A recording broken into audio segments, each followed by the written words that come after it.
Welcome back, travelers, to the Planeswalker's Tome, your portal to the realms of Magic the Gathering. Whether you're joining us on YouTube or through our podcast, we're thrilled to have you along for the journey. Before we delve into today's chapter, a quick legal note. While we're diving into the rich world crafted by Wizards of the Coast, it's important to remember that this is an unofficial audiobook produced with love and respect for the original content. Rest assured, our endeavor is fully compliant with the 2017 Wizards of the Coast fan content policy. A note for the listener. This is Book 3 of the Ice Age trilogy. If you'd like to listen to the preceding books, they are available for free. Book 1 has been completed by Coach at the Card Bazaar, and I will include a link below. Book 2 has been completed on this very channel. If this is your first dive into magic lore, you may want to start with The Thran, or The Brothers' War, to get a bit more background into the events of this novel. Both The Thran and The Brothers' War are also available on Coach's channel at the Card Bazaar. Now let us begin our exploration of The Shattered Alliance by Jeff Grubb. Acknowledgements. This volume completes the histories of Terisiare, from the time of the Brothers' War to the foundings of its modern nations, through a period of darkness, of ice, and of rebirth. This portion of the story is based on the Alliance's card set for Magic the Gathering, and reflects the talents both of those responsible for the card design and the story that it represents. The game's designers of the Alliance's set were Scaff Elias, Jim Lynn, Chris Page, and David Petty, with additional design and development work done by Charlie Cartuno, Dan Cervelli, William Joksich, Rich McGatha, Joel Mick, Paul Peterson, Bill Rose, Mark Rosewater, and Tom Wiley, and editing by Darla A. Willis. The original story design for the card set was by Pete Venters, Scott Hungerford, and John Tynes, with Wolfgang Bauer, Sean Carnes, Scott Hungerford, Pete Venters, Kiji Johnson, Mike Selinker, Darla A. Willis, and Tuwin Woodruff, providing the flavor text for the cards. The author appreciates all of their work, and would particularly like to thank the Magic Continuity team of Scott McGow and Dan Dean McDermott for their incredible work in the modern day to keep track of the ever-sprawling and ever-deepening world of Magic the Gathering. Dedication to Jess, who is there for last call. A word from the author. In the course of writing the 3 volumes that make up the Ice Age cycle, several well-meaning individuals, including the noble editor, have pointed out the similarity of many of the names within, and that this similarity may lead to confusion on the part of the reader. We have Joda, the Archmage, and Yaya, the Task Mage. For example, though probably most readers are astute enough to discern between the two, more easily confused, however, are Gustla Ebb's daughter, and the allegedly late Royal Mage of Kajaldor, and Gerda Age's daughter, Joda's rebellious second-in-command on Latnam. A situation made more potentially confusing and irritating as the 2 women were cousins and co-plotters as well. The island of Latnam shares its hyphenated status with the necromancer Lim-Dûl, who is in turn the minion of the dually symbolized planeswalker Lashrak, who at least showed the good sense to leave the plane entirely at the end of the previous volume. Such closely related names, while regrettable, are unavoidable. History does not choose its heroes and villains with an eye towards clarity for its future students, and short of renaming all involved with shorter and snappier names, as has been suggested by this recorder, but the noble editor demurred. We are left to muddle through the best we can. In the future, the readers should take possible confusions into account when naming their children, choosing their spouses, finding a litter of puppies or kittens on their doorstep, or doing any activities that will make matters worse. A bit of creativity here and there on the part of those who make the history will make things much easier for those who record it. Prologue. The Master of the Ring. The final battle between the united forces of Kajaldor and Balduvia, and those of the necromancer Lim-Dûl, resolved everything and resolved nothing. It resolved everything for the fate of the entire northern half of the continent of Terisiare. It resolved nothing, because the events that transpired soon thereafter would flood most of the land they fought over, change the climate irrevocably, and lay the groundwork for new nations and new conflicts. Yet to those present on the field, it was indeed the last battle.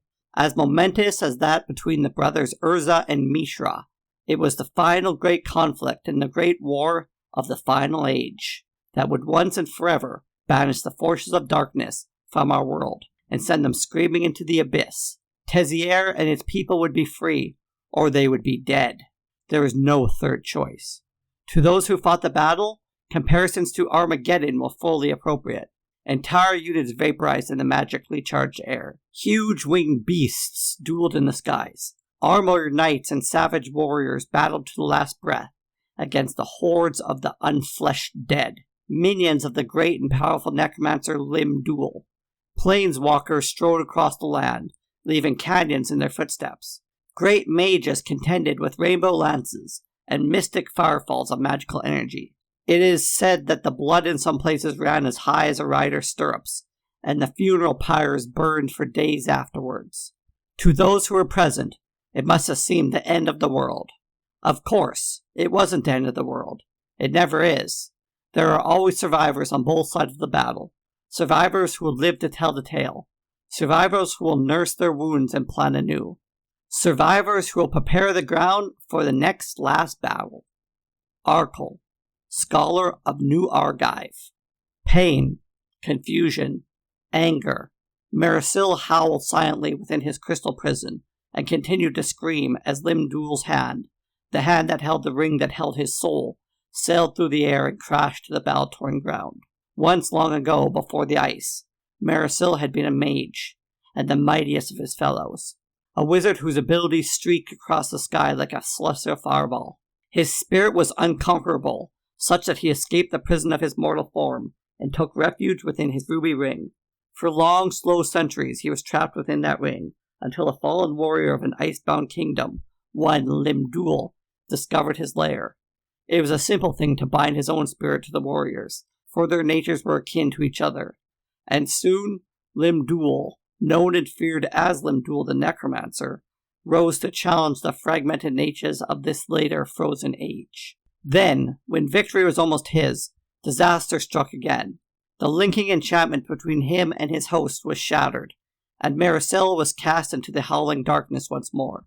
The iron bond between parasite and host was fractured by the power of a great planeswalker, who not only broke their symbiosis, but snapped the hand that Marisil's ring rested upon, and flung it across the battlefield, dismissing the most powerful age of his era as no more than an afterthought, and whisking his minion Lim-Dûl away to some far-removed plane, where Marisil could never recover him. Marisil, blind now, and trapped within the ring, cursed the planeswalker, and cursed Lim-Dûl, and cursed the cold land he had tried to conquer.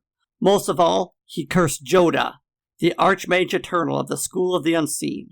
As a mere mageling, Jodah had engineered Marisil's first downfall, and now, millennia later, he had again been both cause and witness to his ultimate humiliation. Jodah had distracted him, confused him, halted him on the verge of victory, and left Marisil vulnerable to the planeswalker as a result. Jodah was the ultimate source of his pain. Marisil concentrated on that pain, and in concentrating found himself no longer screaming. He thought of the sharp, radiating snap of agony when the planeswalker broke off Lim-Dûl's hand, and afterwards the blackness and sudden blindness of separation. He could sense his flight through the air, and Lim-Dûl's disappearance, but the sensations were all second-hand. Brief images from the milling memories around him. It was like knowing of a battle only through the courier's dispatches. He could no longer perceive anything directly, but only rudely, since the rough auras and energies of those who still wandered, or labored, or perished on the churned battlefield around him. He could feel those auras as opposed to see them, and in the confusion of the battle they were all around him. They were cold grey lumps, little more than mental icebergs. He felt a distant kinship with them, for he could feel some of his own fading energies coursing through them. These were the undead, the skeletons, the zombies, and the ghouls that he had raised and set loose on Kejodor, hoping to conquer the last of the great northern kingdoms. But their power was minor, little more than a flickering now, and with the link severed between Marisil and his host, they were quickly decaying and wicking out, like candles in an evening breeze. There were a few dark intensities among the decaying hulks, minions of the Planeswalker led into Lim-Dûl's service. Marisol thought of calling out mentally to these, but pulled back. They were part and parcel of the Planeswalker whom they were bound to, and any alliance with them would result in following the Planeswalker.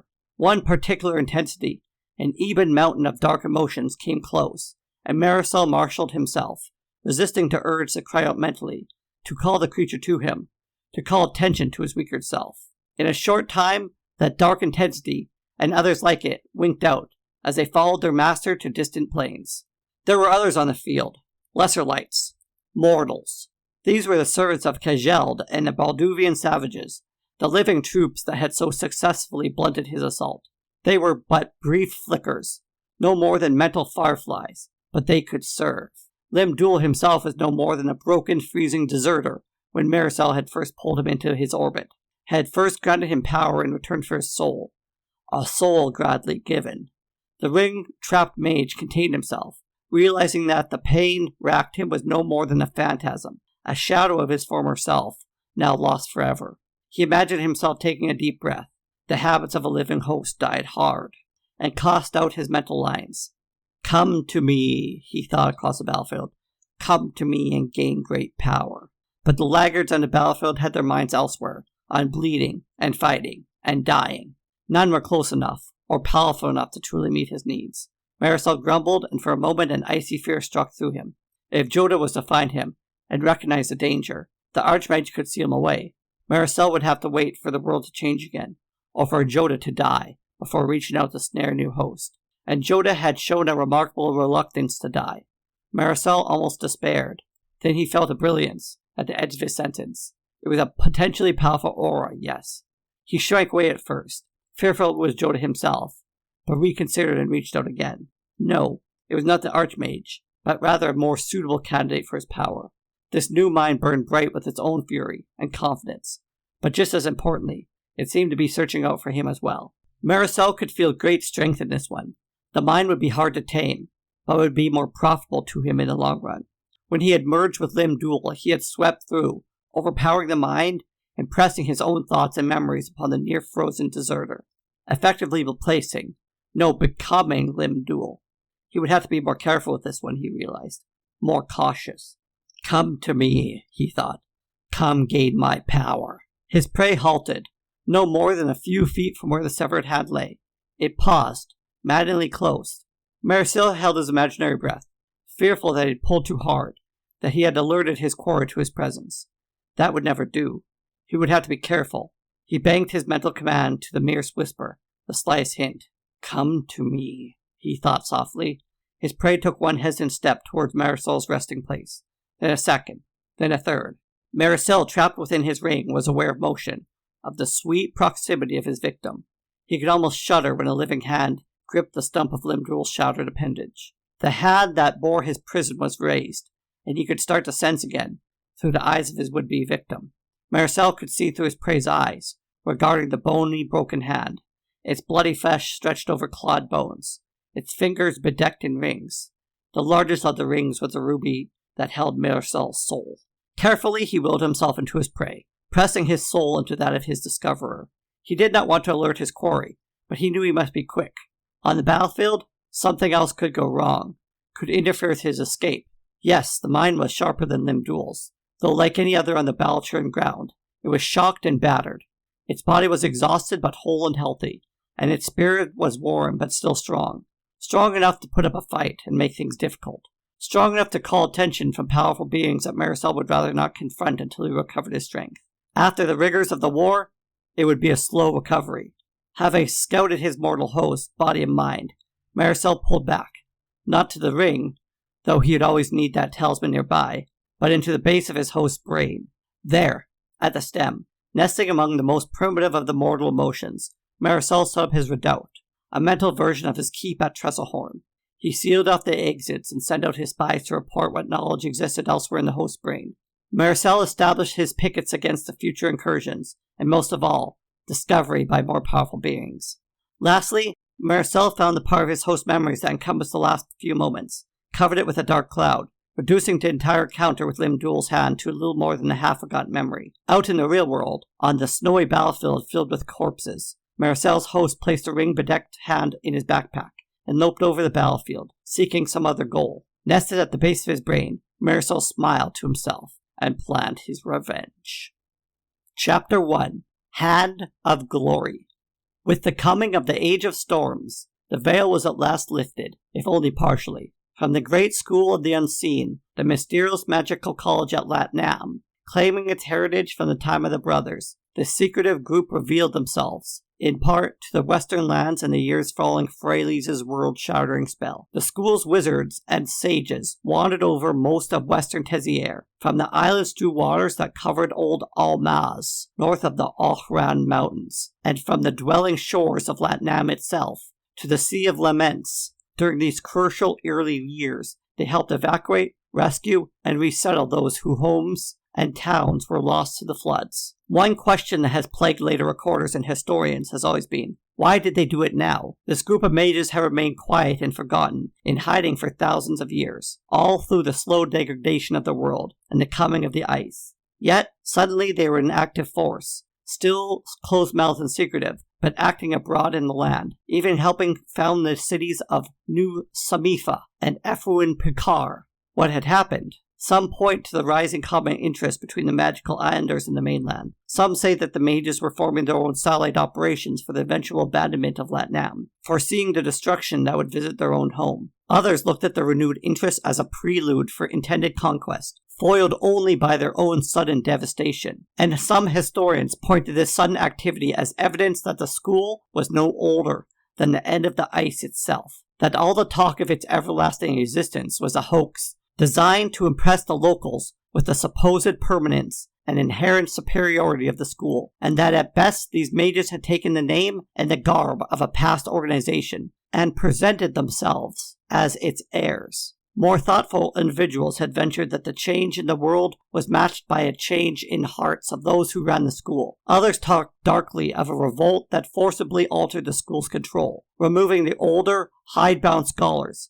replacing them with a more modern, outwardly disposed group. In all of this confusion, an old familiar name surfaces. The Joda figure, referred to here as the Archmage, seemed to be at the center of the new wave of Latnam activity. The details are sketchy, and the best sources of information, the school's records themselves, are now lost to us. It is not known if Joda was the leader of this new idealism, or one of the old hidebound scholars who was cast off in a supposed uprising. What is known, as has often been the case in the history of Terisiare, is that the Joda figure was there, ever lurking in the shadows. Arkle, Argivian scholar. Gerda Egg's daughter, Magus of the Unseen, as she passed through the underground halls of the School of Latnam, rubbing her ancient hands against each other in the cold. Everywhere else in the world was warming, but the tunnels to the Archmage Eternal's cords were always chill and forbidding, which Gerda supposed was exactly what the Archmage wanted. Gerda was a proud, cruelly beautiful woman with a cascade of snow-white hair, which reached halfway down her back. She dressed in iridescent blue robes that made her resemble a shimmering illusion, a summoned phantasm of some haughty queen of legend. In other eras of the school, she would walk proudly, frightening the younger mages and startling the scribes with her mere presence. She was the second most powerful of all the mages in the School of the Unseen, and as such, merited their respect. Here, however, she slouched. In these private halls there was no need for pretense, no purpose for her pride. Here she was the second most powerful of all mages, and just as she demanded the respect of her inferiors, so too, here she needed to respect her superior, even though in doing so, she had to grind her teeth and bite back her thoughts of fear, that the great Archmage, the Archmagus Emeritus, the Archmage Eternal, would detect them and rebuke her. The halls around her were ancient, burrowed back in the days of Hercule and Drafna, back in the legendary days where the brothers first wrecked the world. The Archmage Emeritus had not been present for that particular wreckage, but it seemed to Gerda that he had presided over every disaster since then, over the Age of Darkness, over the Age of Ice, and now over this age of raids, flood, and pestilence. Like misery, the Archmage Emeritus was everlasting. A bubble of red anger rose up within Gerda's aged frame, but she put it down, disciplining herself. It was unprofessional and petty, as well as emotionless and useless. She had been the second most powerful mage of the School of the Unseen for the past 20 years, with no chance of ever becoming the most powerful wizard of the school. No, she corrected herself. She had that chance once, and she took it. A tiny bit of betrayal, which, had it worked, would have been whispered about in the shadows for decades, spreading fear and enhancing her status even more. She had the chance once, though the chance was all it was, to unseat the Archmage and take his place. But the Archmage Eternal had squirmed out of her trap, and found the perfect revenge for her crimes. Rather than punishing her or banishing her, he left her in her place as his second in command, giving her the position, but not the power, keeping her where he could watch her, tying her to a short leash. "Keep your enemies close to your hearth," she muttered, "where you can watch them better." Then she frowned and picked up her stride down the hallway. 20 years later, the leash seemed very short indeed. To the rest of the world, she was the Magus of the Unseen, the mistress of the most powerful gathering of mages in the world. Her heart curdled at the thought that she was still no more than a dog's body for their undying master, for Jodah, the Archmage Emeritus, the Archmage Eternal, and the Magus Undying. She paused before the great bronze doors of the Archmage lair. Great doors carved with archaic runes, first discovered by the Saint Feldon himself. She paused before the great bronze doors to the Archmage's lair. Great doors carved with their archaic runes, first discovered by the sainted Feldon himself, and shook herself. Her bitter thoughts were unbecoming, and the Lord Jodah would pick them up instantly. Her nose wrinkled at the smell of the sea, permeating even the ancient metal doors. She drew a deep breath and pushed both doors open, grasping their edges with her palms. One of her few privileges was being able to enter the Archmage's study without first begging an interview, and she took full advantage of that liberty. The study of the Archmage Eternal was a great library and private scriptorium overlooking the sea, its gabled windows thrust outwards towards the surf, and reminded Gerda of the captain's quarters of a great ship. She assumed that it was why Jodah had chosen this location. From here, he steered the School of the Unseen, with that the island of Latnam, and with that the entire continent of Terisiare. 20 years ago, its windows were set tight against the cold, and gave a great view of a frozen expanse of the bay. Now, the sea was alive, surging again and again against the stone beach far below, pulling more and more of the island out to sea with each storm season. Very soon, Gerda knew, the Archmage would have to exchange his lair for one more suitable for his texts. Indeed, some of the older volumes were already showing the effects of the salt,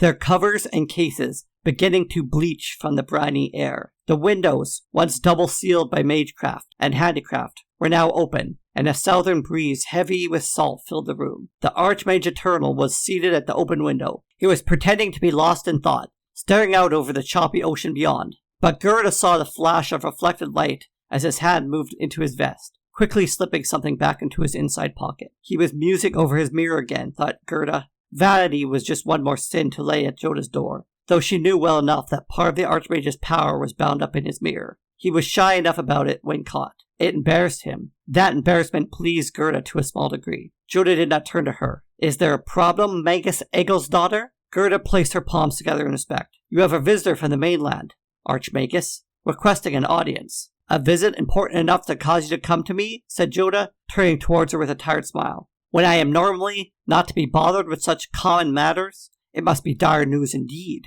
"I would not presume to ask her for news," said Gerda. "She said she is a friend of yours." Gerda raised an eyebrow to indicate her own personal doubts. "I do have a few friends left," said Jodah, the smile deepening and warming. "Who is this friend who desires my counsel?" "One Yaya Ballard, the task mage," answered Gerda primly.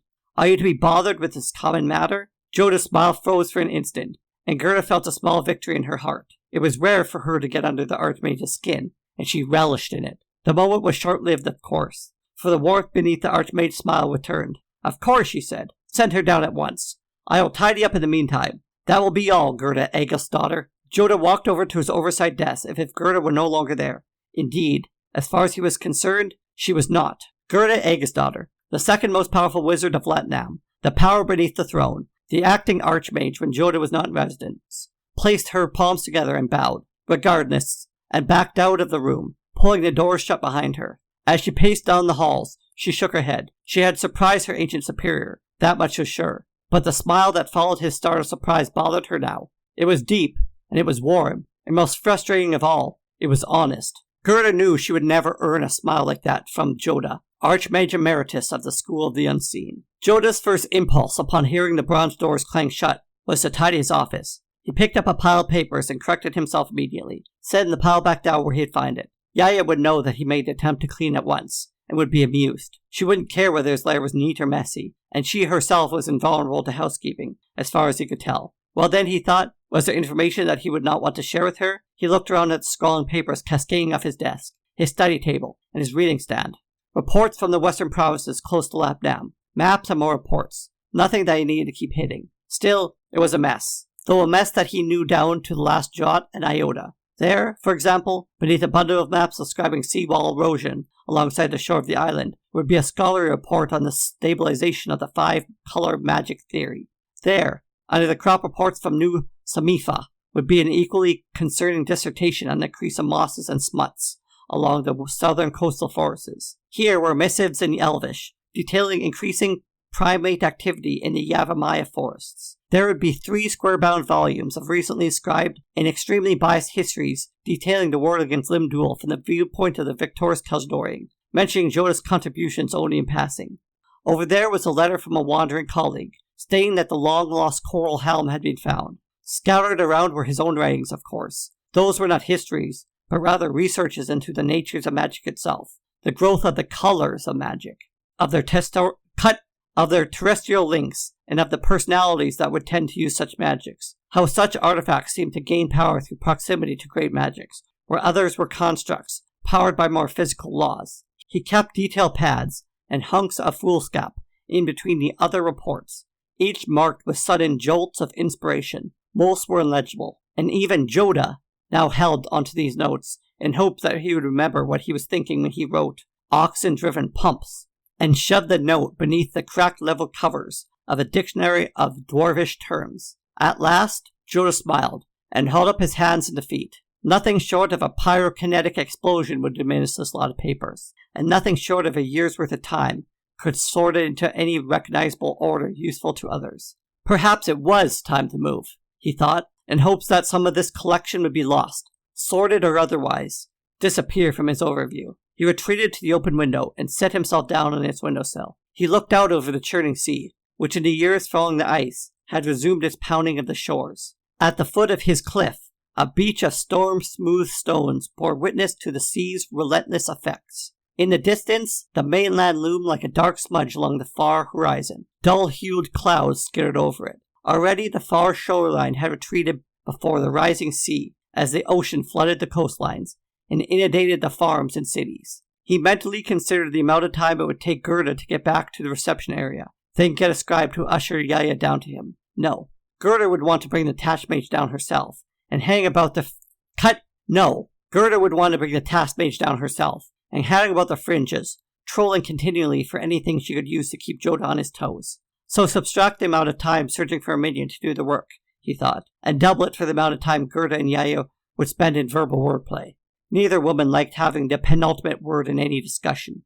Joda absent-mindedly fished out his mirror again, and held it up to the light. The silvered surface was more ancient than he was, yet had shown none of the spotting or flaking that came with such great age. It still reflected true, or mostly true at least. There was something about the mirror that troubled him now, a shadow that seemed to lurk within it, behind the images that it reflected. No, not a shadow, but rather an aura of power. It was the final gift from Freyalise, who had used the mirror in her world spell, the spell that had broken the ice and cast them into his age of storms and muck.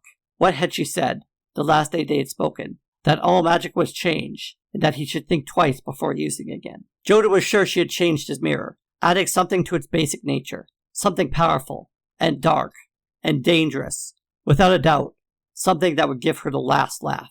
Joda frowned. He would need the mirror eventually, to maintain his own abilities, to retain his sanity when the pressures of the eternal life became too much. It had been only 20 years since the last recreation of himself. But that had been a near thing. What if he needed the mirror again, sooner this time, as opposed to later? Would he be able to use his shimmering talisman? What had the Planeswalker done to it? He caught his own reflection in the mirror, his frown curving deep furrows in his brows, and at the corner of his mouth. There were the first strands of silver at his temples. The frown deepened.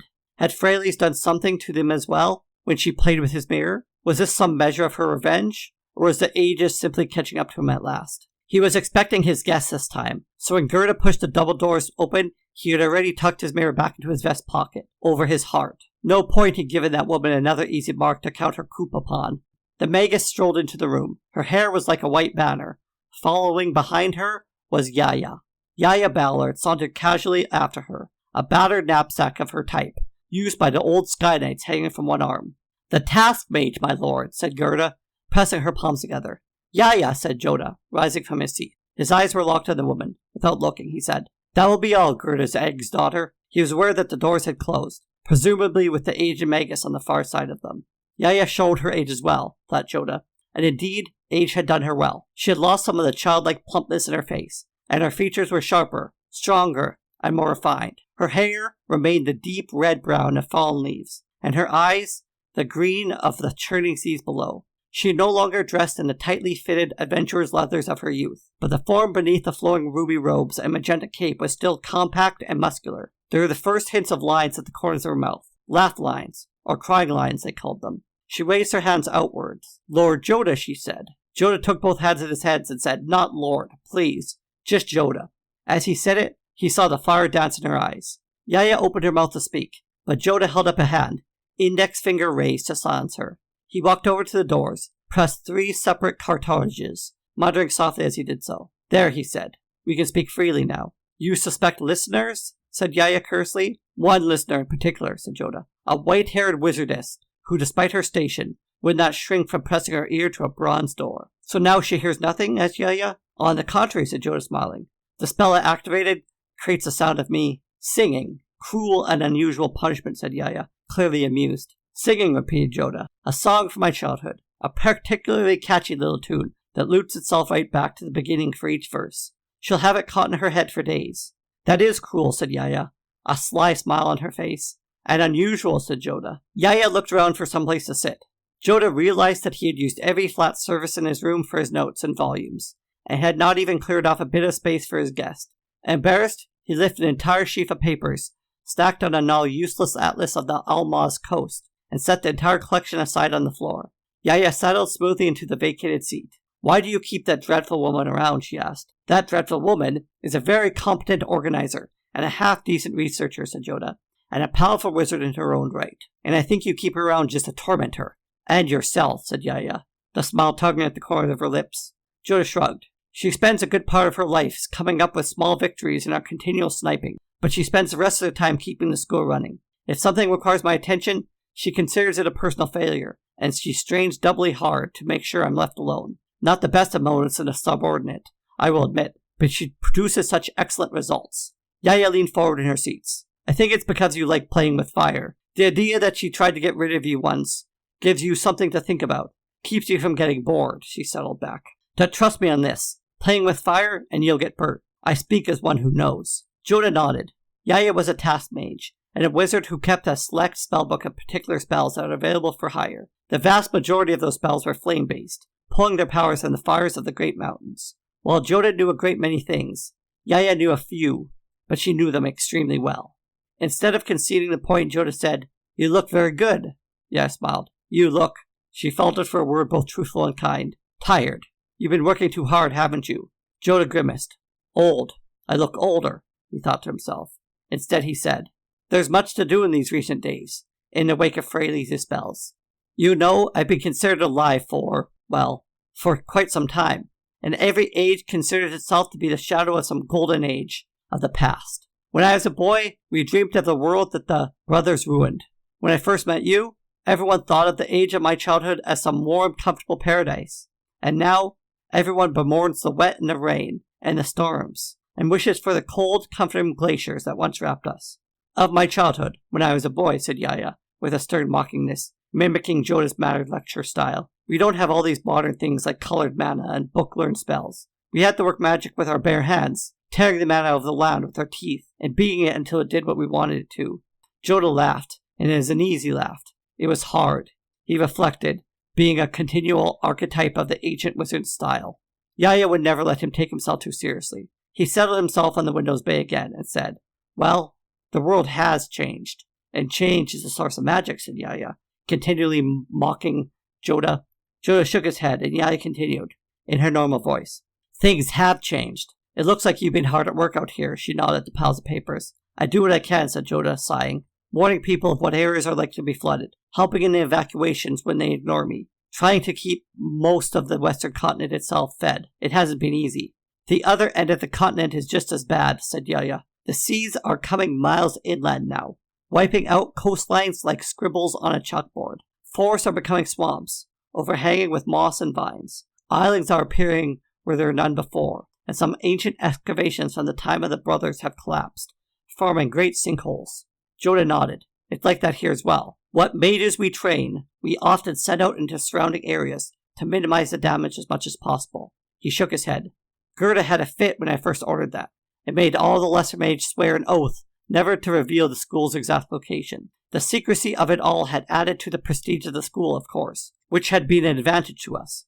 Offhandedly, he added, I've threatened to oversee some things personally, but Gerda has always been up to any challenge, so I coordinate as much as I can from here. It would take something major to get me to leave Latnam these days. Yaya nodded. At least this part of the world has you, and the unseen school to rely on. Kejador is struggling to survive the face of the floods and plagues. Lim-Dûl is gone, but Trezelhorn is still there, and there's something nasty growing in Yevamaya. Yes, said Joda, picking up a recent letter. I've been reading about an increase in sentient ape activity there. It's more than just the monkeys. There's something there, in that woods. Something that doesn't work. Cut! There's something there, in that woods. Something that wasn't there before. Evil, suggested Joda. Inhuman, said Yaya. Even the elves are having trouble with it. Life changes to meet new challenges, said Joda. Even the whims of a planeswalker. Yaya cocked her head and said, You think we could have stopped her? Who? Freyalise? Said Yoda. You were there when she cast a spell that shattered the ice and started these rains. Was there anything we could have done? Well, I was just a mageling, said Yaya. You were already the big honcho archmage. And I was just as helpless as you in the face of the planeswalker, said Joda. That's part of the problem with such a powerful creature. You can be a mighty wizard, but it's like being a mighty ant in the face of someone like Freyalise or Leshrac. The best we can do now is pick up the pieces and be glad that the lot of them has taken off for parts unknown. He looked at Yaya. Is that why you came here? You're worried about a planeswalker rising in Yevamaya? Yaya shook her head. No, that's something else entirely. I came about something more dangerous. I didn't come here looking for the Archmage Eternal. I came here looking for Joda. Joda said nothing but felt the hairs rise on the back of his neck. Yaya reached into her pack and pulled something that looked like a blackened tree branch from within. She treated it like it was a live snake and laid it on the papers on Joda's death. Joda rose from his perch on the window seat and crossed to the ebon artifact. Its very presence seemed to stain the pages it rested on with a malignancy that Joda found both unpleasant and familiar. It was a human hand, blackened and shrunken by age, but still vibrant with powers that were once within it. Its flesh had dried like wax, and dried tight over the bone, turning the fingers into claws. It did not smell of decay, but an aura of forebodance seemed to hang over it. Joda picked it up by the wrist and turned it over. Rings were clamped tightly over 3 of the fingers. Jade, azure, black, obsidian, and white onyx. A finger's missing, said Joda. Yaya nodded. You noticed. And with it a ring, added the Archmage grimly. Full points to the task mage. Joda turned the hand over. The missing ring was the ruby ring that once belonged to his would-be instructor Marisil. Upon Marisil's death, his spirit was held within the ring, only to merge with Lim-Dûl, giving Lim-Dûl the power to become the necromancer who had conquered the north. In the final battle of Kejador, a planeswalker ripped Lim-Dûl's hand off and flung it away, sending it with Marisil's power. Now the hand had reappeared without the soul-containing ring. Joda turned the hand over, back and forth, before him. A fear as cold as glaciers themselves growing in the pit of his stomach. He's loose, said Joda quietly. Marisil's loose. He's out there somewhere. Joda took a deep breath and said, Yeah, he's out there. Joda nodded and a silent blanket fell over the room. The surf thundered far beneath their windows, reminding them of a new chaos in the world. Faintly in the distance, Joda imagined he heard someone humming a song from his childhood. At last, Joda said softly, I said it would take something major to get me to leave Latnam. I suppose this qualifies. Thought it would, replied Joda. I thought it would. This concludes Chapter 1 of our saga. If you enjoyed the tale so far, don't forget to like, subscribe, and follow us on both YouTube and your favorite podcast platform. Your support means the world to us. Until next time, may your adventures be as boundless as the plains themselves. Thanks for listening.